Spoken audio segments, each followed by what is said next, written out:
ভোটের প্রচার শুরুর এক সপ্তাহের মধ্যেই উত্তপ্ত নির্বাচনী মাঠ। সারা দেশে সংঘর্ষ, হামলা আর প্রাণহানির ঘটনা এখন নিত্যদিনের। তবে ঘটনাগুলোকে এখনো বিচ্ছিন্ন হিসেবে দেখছেন পুলিশ। অপরাধ বিশেষজ্ঞরা বলছেন, রাজনৈতিক সহিংসতা প্রশ্নের মুখে ফেলতে পারে নির্বাচনকে। আর এখনো অভিযোগের অপেক্ষায় নির্বাচন কমিশন। নিবিড় সাহার প্রতিবেদন। ২৮ জানুয়ারি থেকে সামাজিক যোগাযোগ মাধ্যমে ঘুরে বেড়াচ্ছে ভিডিওটি, যেখানে শেরপুরের স্থানীয় একটি বাজারের এক প্রান্তে বিএনপি এবং অন্য প্রান্তে জামায়াত নেতাকর্মীদের মধ্যে উত্তেজনা লক্ষ্য করা যায়। মাঝে আইন শৃঙ্খলা বাহিনী। এর প্রায় ঘণ্টাখানেক পর সংঘর্ষের ঘটনা ঘটে। এতে উপজেলা জামায়াতের সেক্রেটারি রেজাউল করিম নিহত হন।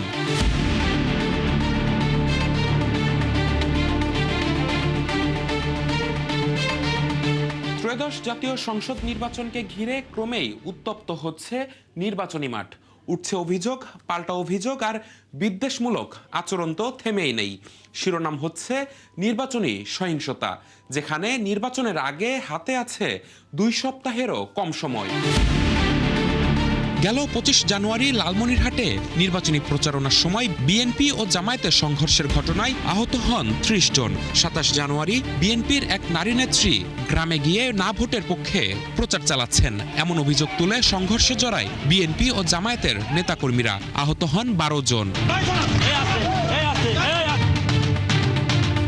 তাছাড়াও দেশের বিভিন্ন এলাকায় প্রার্থীদের গাড়িতে হামলা, পোস্টার ব্যানার ছিঁড়ে ফেলা ও গণসংযোগে বাধা দেয়া সহ নানান অভিযোগ উঠছে দলগুলোর বিরুদ্ধে।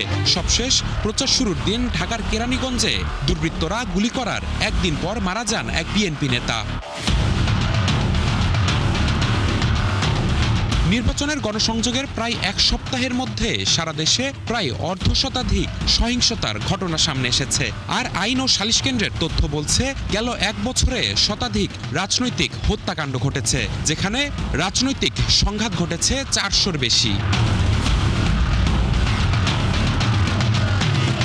তবে ঘটনাগুলোকে বিচ্ছিন্ন হিসেবে দেখছে আইন শৃঙ্খলা বাহিনী। দাবি, নির্বাচনী পরিবেশ স্বাভাবিক। নির্বাচনকে ঘিরে রাজনৈতিক কর্মসূচি ও স্থানীয় বিরোধের কারণে কিছু এলাকায় সহিংস ঘটনা ঘটছে। বিষয়টি পুলিশ অতি গুরুত্ব সহকারে দেখছে। সুষ্ঠু নির্বাচনী পরিবেশে আইন শৃঙ্খলা বাহিনীর ভূমিকা প্রশ্নবিদ্ধ এমন মন্তব্যের সঙ্গে আমরা আসলে একমত নই। কিছু বিচ্ছিন্ন এবং হঠাৎ ঘটনার কারণে এমন ধারণা তৈরি হতে পারে।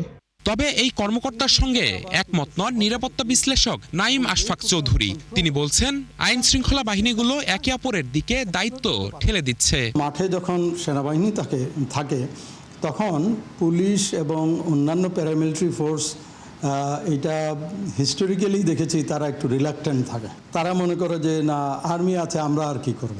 But things should be opposite.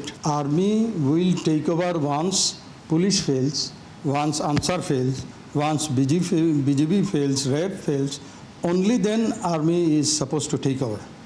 তার আগে কিন্তু না। আর অপরাধ বিশেষজ্ঞরা মনে করেন, রাজনৈতিক সহিংসতা ভোটারদের মধ্যে আতঙ্ক তৈরি করবে। এখন যেহেতু পুরো ব্যবস্থায় নির্বাচন কমিশন পরিচালনা করে তফসিল ঘোষণার পরে, তারা এটা পরিচালনার ক্ষেত্রে যথাযথ ব্যবস্থা গ্রহণের ক্ষেত্রে বিলম্ব হচ্ছে। নির্বিঘ্নে বা ভয়ভীতিহীনভাবে ভোট কেন্দ্রে গিয়ে ভোটাধিকার প্রয়োগ করা, এই প্রশ্নে জনগণের মধ্যে একটা আতঙ্ক বা শঙ্কা থাকবে।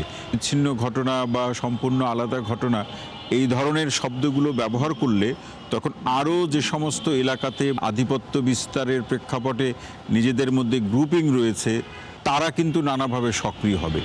সহিংসতা প্রতিরোধে দায়সারা জবাব নির্বাচন কমিশনের, শুধুমাত্র অভিযোগের অপেক্ষায় তারা।